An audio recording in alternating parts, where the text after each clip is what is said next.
beauty in imperfection. I have a few thoughts that I'd like to share about that topic today. So, I once had a neighbor who lived in this old Victorian home.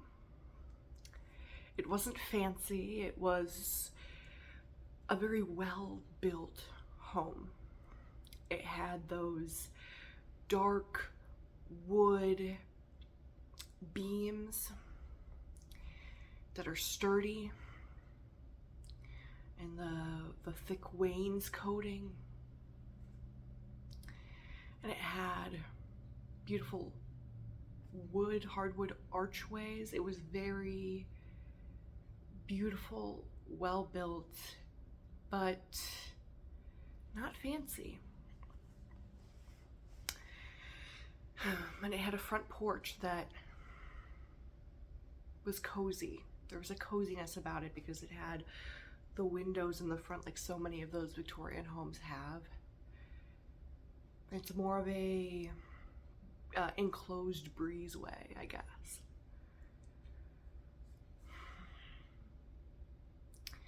And there was something so comforting about her home, because I already was so in awe of the architecture of her home, and I've already been so in awe of Victorian homes in general and how they're built, and the small details put into them. That's always amazed me. But her home was different. Her home had a huge coziness to it. It matched her personality very well. And her home just was her. There was space for her projects, Nothing was perfect, but that's kind of what made it so cozy. She always seemed to have the right thing as well, the right object needed, the right tool needed, the right thing at the right time. And she is such a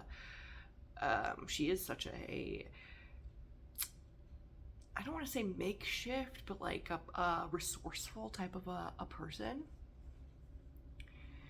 And I've always appreciated that about her, and it made me appreciate that sort of mindset and the beauty in imperfections.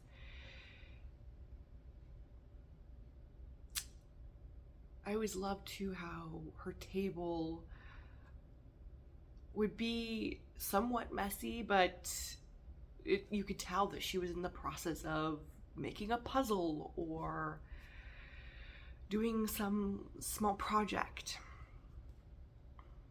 Clutter wasn't, a problem for her. It wasn't this issue that needed to be resolved. It was a part of the process of having a home, part of the process of living a life, in fact.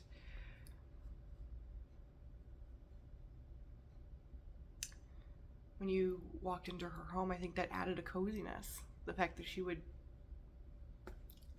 dry her clothes out in her home on chilly winter days instead of outside on the line.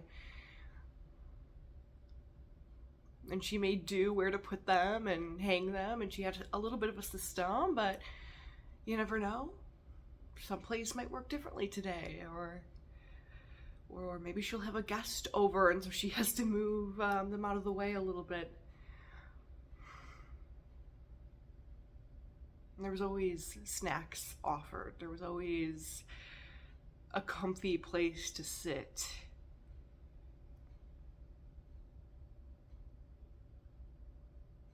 The remainder of her,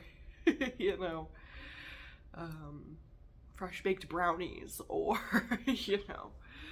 the remainder of these pita chips that she still is undecided if she likes or not, but maybe you'll love them. And if you do, take them home, And there's just something about that is so inviting and so warm. And I really love that. And I don't think I ever appreciated that way of living before knowing her and before experiencing the coziness that brings and the unity even that brings among guests, among people. It lends way almost to authenticity, because it is authentic, and so it almost allows you to feel like you can be authentic and genuine. I wrote some notes about it that I think I'd like to read off.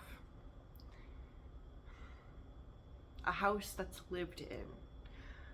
Unfinished projects that come to you at just the right time. The freedom to live messily, knowing it will all find its place at the right time. The freedom to use something as intended without fear of aging and decay. An acceptance of life's greatest process, inevitable wear. And that's not to say that all of that encompasses her home necessarily, or that her home just reminds me of the beauty in imperfection, the beauty in living life, and not letting perfectionism deter you from living life. I noticed that those traits have now bled into aspects of my life, and I just feel so grateful for that time being her neighbor, so I could accept and appreciate those traits. I now leave unfinished projects on my end tables and rocks that I've collected and found. They sometimes lay sitting in odd places that don't necessarily have a home right now. And my project that I showcased on here a little while ago, it's a very large driftwood mobile that is probably the biggest piece that my mom and I have ever worked on together. And it's something I'm very proud of, and it hangs in our living room. And it's just interesting because the process of making that would not have come to fruition if it hadn't been for the fact that I had these pieces of driftwood laying around in seemingly random places that felt, there was this energy about it that felt like they don't have a home yet.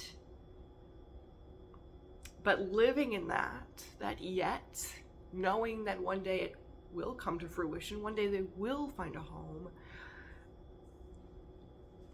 just sitting in that acceptance and that knowledge has opened up the door to building a mobile with those pieces and finding out that they are the perfect fit. And I think if I would have found their perfect home in my own mind, I wouldn't have seen them as these things that could be used for a piece of work, a piece of art that I am now so proud of, and I feel just that much more capable of doing something like this in the future. And because those things didn't have a home, I think that's how that came about. Sometimes sitting in that knowledge, that true knowledge and true understanding, that in time it'll all click together.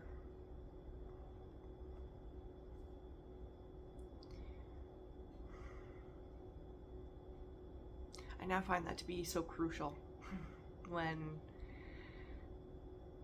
I believe there was a point in my life where I didn't see the beauty in that. I think perfectionism definitely controlled a lot of my life, and it hindered all of the aspects of beauty that comes from imperfection.